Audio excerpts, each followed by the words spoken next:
Excellent. Salut, Hein, comment tu vas? La bien. forme? Ouais, nickel. Impeccable. Nickel, j'ai vu ton message. allez. Salut. Bonjour, Alex, enchanté. Salut. Ça va? Ouais, ça va nickel. Super. Bon, ce qui est cool, c'est que là, du coup, on a Julien qui nous accompagne. Bon, là, le salon a ouvert, donc du coup, il va commencer à avoir un peu plus de monde dans les allées. Donc, tu nous as expliqué que les voitures qui sont ici sont à ton club. C'est un club, alors c'est pas que le mien, hein, c'est le club de tous les participants, qui a une petite, à peu près 80 personnes, ça représente en France. Donc là, c'est les Français, là, du coup. Ouais, ça c'est le petit coin des Français. Ok. Donc, tu peux un peu nous expliquer les prépas qu'il y a sur les caisses. Enfin, c'est Ouais, fou, alors, quoi. avec plaisir, si tu veux, je pourrais aussi te présenter les proprios. Ça c'est une Ford Ka qui est déjà, ça fait une quinzaine d'années, ça doit être sa 4e ou 5e version. D'accord. C'est un des plus anciens du Corner, hein. C'est le petit club dont on parle, ça s'appelle le Corner. Et ça c'est une des voitures les plus anciennes avec un kick large qui doit avoir une bonne quinzaine d'années. Une bonne quinzaine d'années. Avant c'était la voiture de la marque Selex, c'était la voiture vitrine de la marque des amortisseurs Selex. D'accord. Donc oui, quand je disais, parce que je sais pas si tu as entendu quand je suis arrivé, le tuning des années 2000, c'est clairement ça, quoi. Ouais, le Corner c'est vraiment l'ADN, c'est le tuning des années 2000 mais qui garde un certain niveau au fur et à mesure du temps, qui sait se réinventer et qui est en 2021, qui est toujours présente dans les plus grands salons. D'accord, C'est génial. exactement l'ADN de notre club. Préparation, une préparation d'une quinzaine d'années, quoi. Ouais, alors réaménagé au fur et à mesure du temps et des modes. Mais ouais, présente vraiment depuis très très longtemps celle-là sur la scène.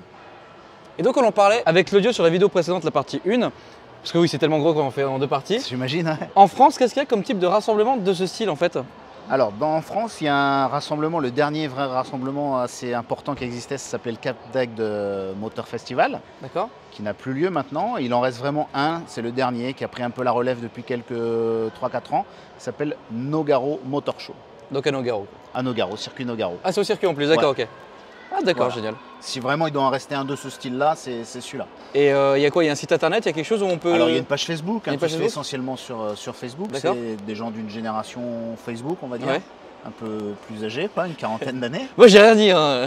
Et Ouais. voilà, c'est là que ça se passe. D'accord, ok. Ah oui, il y a une prépa moteur aussi au final, du coup? Ouais, tu verras, il y a un petit habillage sur le Ah oui, d'accord. moteur. C'est vraiment dans un objectif de show. Ça s'enlève quand Ça il s'enlève, roule. ouais. Ouais, d'accord. Ok. Ah oui, d'accord, mais j'avais pas vu l'avant, c'est. Ça n'a plus rien à voir avec une Ford Ka, quoi. Mais alors, est-ce qu'il roule avec cette voiture, pas en daily Alors, non plus, mais. ça c'est une voiture qui peut rouler sur la route, ouais. C'est Ok. pas, tu vois, les petits écrans, même dans les feux et tout. Ouais. Non, ça, c'est pas destiné à rouler sur la route, mais c'est possible. Ok, C'est pas le cas de toutes les voitures qui sont là, mais pour celle-ci, c'est possible. Ouais. d'accord.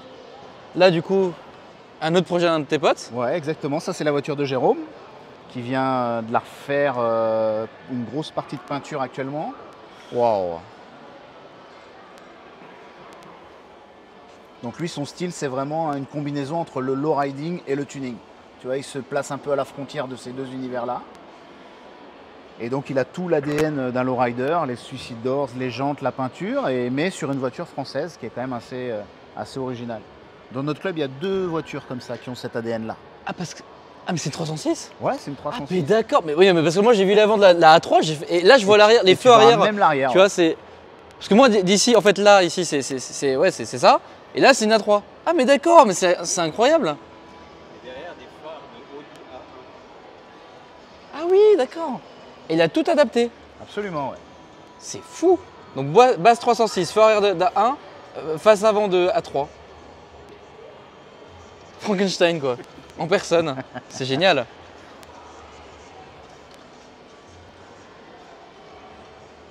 Volant homologué, bien évidemment. Ah oui, il y a vraiment la PlayStation 2 dans la voiture, là. C'est trop bien.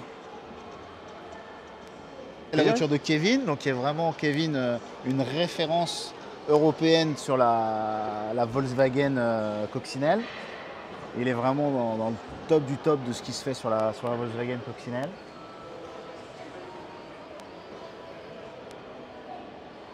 La couleur est chouette. Ouais, la couleur est chouette. Moi, j'aime beaucoup.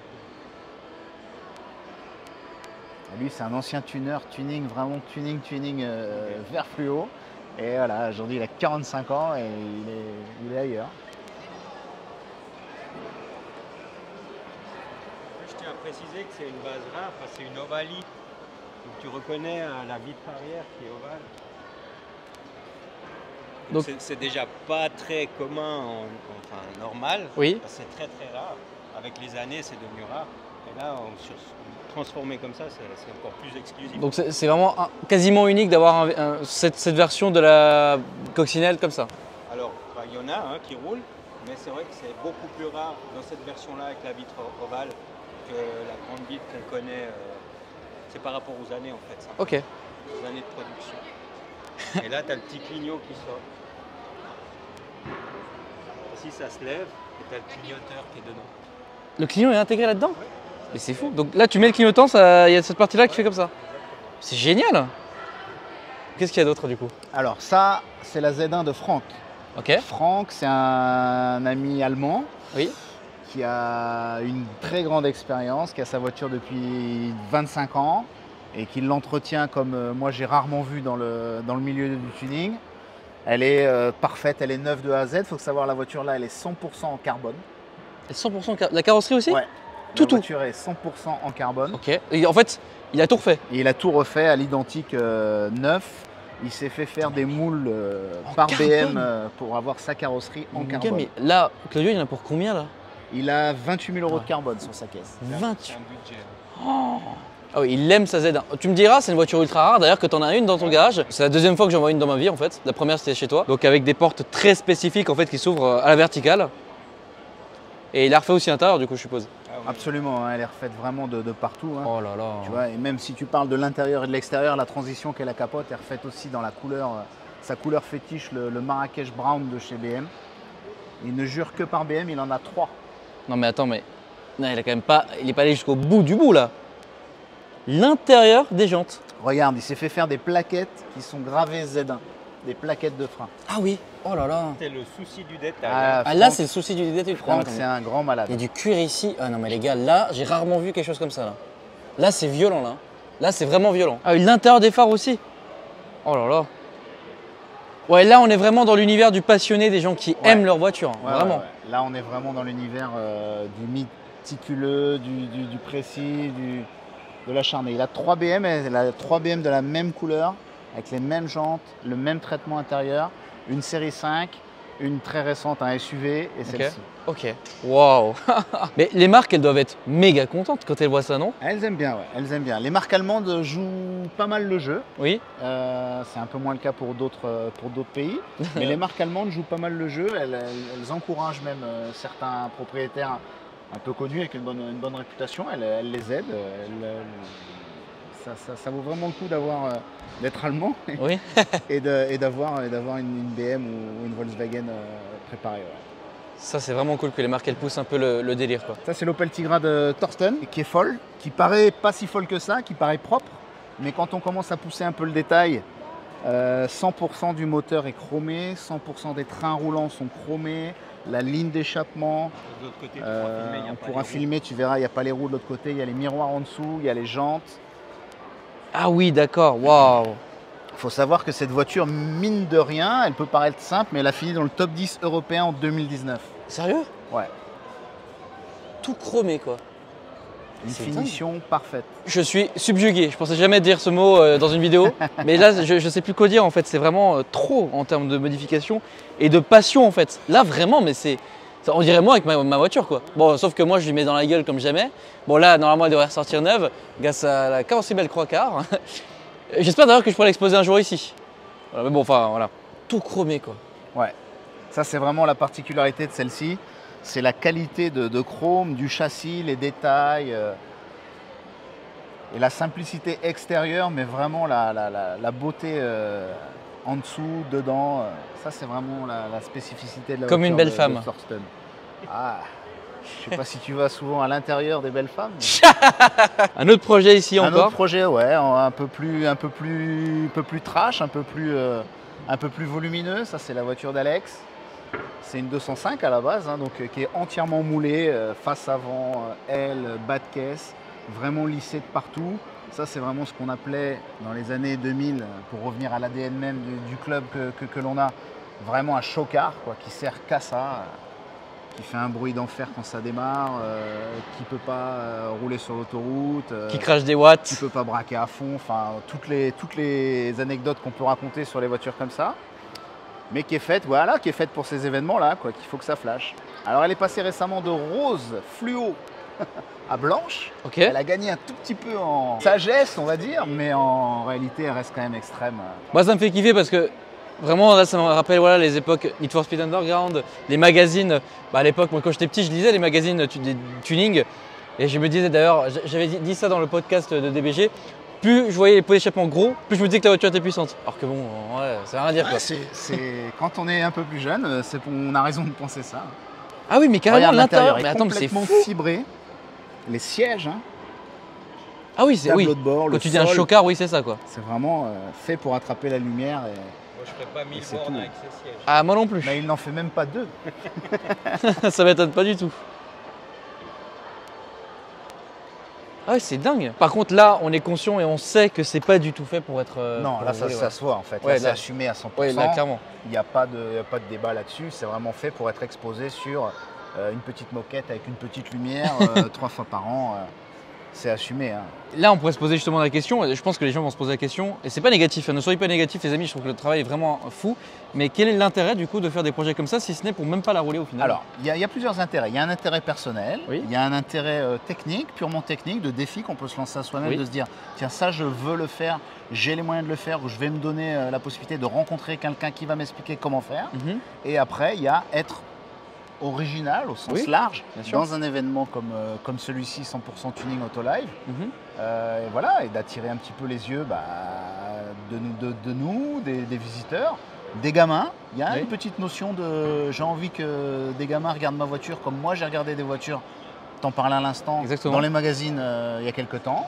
Cette volonté là elle existe, elle n'est pas à négliger je pense. Et puis après il y a C'est il y a comme pas monter- trop se prendre la tête en C'est fait. c'est comme monter un beau meuble. Voilà. C'est Ouais, c'est un peu ça on fait au ou final. quelqu'un qui voudrait peindre un tableau, Exactement, peu importe, ouais, c'est- et se soucier c'est de l'art, en du fait. look final du tableau ou de quel courant il appartient et créer son propre truc. Donc c'est de l'art au final quoi. Ouais, c'est une forme d'expression artistique. Ok. Là, Non, mais après, tu vas c'était- le placer où tu veux. Exactement, mais mais non, mais c'était important de préciser quand même un petit peu quoi. si tu veux parler vraiment un petit peu plus d'art, en tout cas en reconnaissance, souvent c'est sur le travail de peinture, comme on a pu voir sur Oui. la 306 tout à l'heure, Ou la ou Sada. la 106 qui est là. Un petit peu plus dans quelque chose de quantifiable au niveau artistique. Là, on sort un peu du subjectif j'aime ou j'aime pas.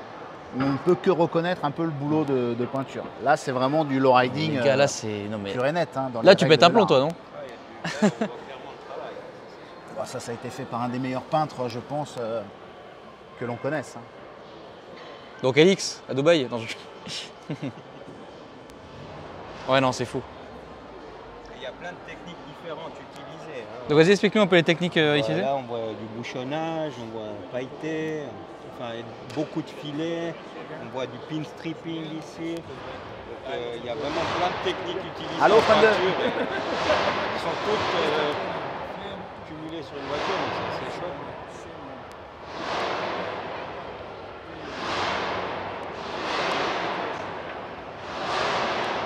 Alors il y a une C63 qui est en train de faire des rêves à la mort là. Ouais, le travail est vraiment dingue. Hein. Ouais, le travail est vraiment impressionnant. Il y a des milliers d'heures de boulot juste sur la peinture. L'intérieur est assorti. Hein. Le style, c'est vraiment le low riding sur base française. Il y a quelques voitures comme ça dans le club et celle-ci en est vraiment la plus grande vedette. Même le travail de sellerie. Hein. Ouais, ouais, tout est vraiment très très bien. C'est une voiture qui a quelques années maintenant, mais qui reste au top. Et c'est la preuve, elle est toujours là. Après, de mémoire, 8-9 ans d'existence déjà. Et elle est encore invitée partout en Europe. Donc c'est quand même un signe. Et donc là après on a. Alors ici, on a deux amis hongrois. On a une Alfa Romeo qui vient direct de Budapest par camion transporteur. Ok. Il se déplace que comme ça. 140. Donc avec un gros travail de sellerie. La particularité de ces deux voitures, c'est que le sellier est vraiment une référence dans le domaine. Il prépare vraiment des voitures Dans son pays du coup. full. Dans son pays, et il sort de ses frontières facilement.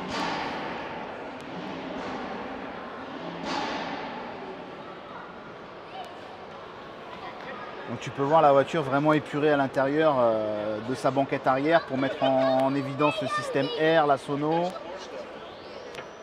Je sais pas si le NOS est réel ou factice, mais Bon, en tout cas, il faut saluer le travail, quoi. Ouais, ouais, le Avec travail les détails est vraiment, Martini, justement, est même vraiment propre. Hein. Je crois que c'est l'une des plus belles ceintures que j'ai vues de ma vie, tu vois. Ouais, Vraiment. La personnalisation des ceintures est très à la mode en ce moment. Et là, on a un bel exemplaire Martini. Ah, c'est superbe. La ceinture est vraiment superbe. Alors, explique-nous là. Alors ça, bon, je l'annonce direct, hein, c'est le best-of show du salon, je pense, dimanche soir. C'est une Opel Combo, donc c'est un utilitaire à la base. Il faut savoir qu'elle est montée sur un châssis de Porsche Boxster S. Quoi? Donc il y a un moteur arrière, central arrière de Porsche Boxster, boîte de vitesse de Porsche Boxster. Attends, juste que je situe. Châssis de Porsche Boxster, Ouais. carrosserie d'Opel Combo, utilitaire. Mitsu comme ça. Ouais. D'accord. Avec un flat nose de Porsche. Hein. Oui, d'ailleurs, oui, mais attends, mais je viens de m'en rendre compte à l'instant, qui est super rare. Non, c'est pas le vrai né d'un flat nose quand Non, même. non, non, c'est fait, Ah oui, il l'a reproduit. c'est fait à la main, mais C'est l'esprit incroyable. est là, quoi. Ah ouais, non, là, c'est trop là. Donc les suicides doors, l'intérieur de Boxster, la boîte de vitesse, donc comme je te disais, l'échappement, les trains roulants. Enfin, c'est une Porsche Boxster, hein, 420 chevaux. Ah ouais, ouais, bah là, ouais. Mais là, c'est trop en fait. Ouais, ouais, ça c'est vraiment trop ça. Donc lui est sellier de métier, hein. Donc tu comprendras le niveau de finition qui pousse à l'intérieur. Ah ouais, ok. J'ai remarqué que c'est une bobine de fil. Bobine de fil de quoi? Mais il a représenté une bobine de fil, vu qu'il est sellier. Ah oui, d'accord, ok. Ah Il ouais. a poussé le détail loin. Ouais, il pousse bien les détails. C'est du tuning un peu à l'ancienne, mais c'est garder le détail. Et le moteur ici en dessous. Absolument. C'est fou, ouais. mais il roule vraiment avec ça là? En dessous d'une vitre en plexi là. Ouais, ouais, la voiture roule. Hein. Alors il roule pas beaucoup hein, pour pas l'abîmer, mais en tout cas il est capable de rouler avec. Waouh. Ouais, non, là par contre, là je suis vraiment choqué du niveau de détail. Vraiment. Elle est bluffante hein, celle-ci. Hein. Waouh. Ouais, je pense que le gosse, il a tout dit là. Ça, c'est pas mal. J'aime bien. Tu aimes bien? Ouais.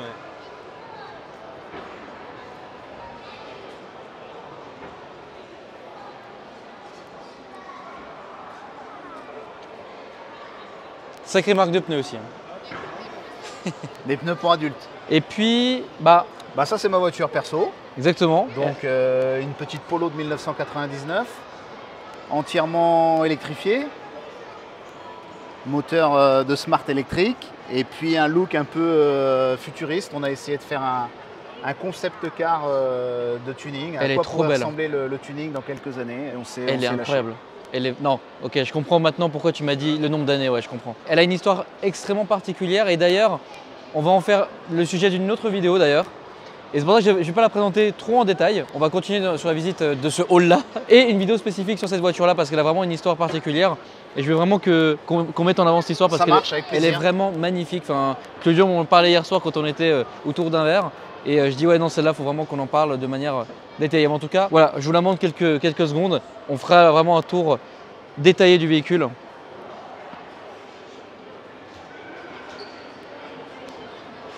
Elle est incroyable. Julien, je voulais vraiment te remercier Merci à toi. de m'avoir fait un petit tour du grand stand plaisir. justement. Et je pense que ça fait vraiment plaisir à beaucoup de personnes parce que ça faisait un petit moment que je voulais filmer un petit peu le tuning des années 2000 français.